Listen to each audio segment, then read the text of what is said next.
Кырсык башталганда адам дайыма өзү менен алып жүргөн буюмдарын, телефон жана өздүгүн тастыктоочу документтерин топтомун алып 10 секунд ичинде сыртка чыгып кетиши керек. Эгерде жер титирөө учурунда адам биринчи кабатта болсо, анда 10-15 секундтан соң биринчи титирөөдөн кийин көчөгө чыгып кетүүгө мүмкүнчүлүк бар.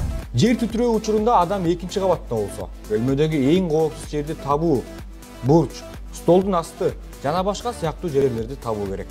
Эч качан терезеден секирбеңиз.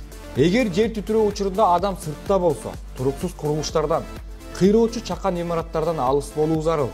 Ачык жерге качып, көрүнөк жарнактардан, күркөлөрдөн, аялдамалардан да алыс болууга аракет кылыңыз. 1-3 балга жеткен титирөө билинер-билинбес өтөт. Ал эми 4 балдан өйдө катталган жер титирөө олуттуу кыйроолорго алып келет. Жер титирөөдө ошондой эле өрт учурунда эч качан лифт колдонууга болбойт. Тепкич менен гана түшүү керек. Имараттан чыгып баратканда баардык электр, газ булактарын өчүрүп, суу түтүктөрүн бекитип салган оң.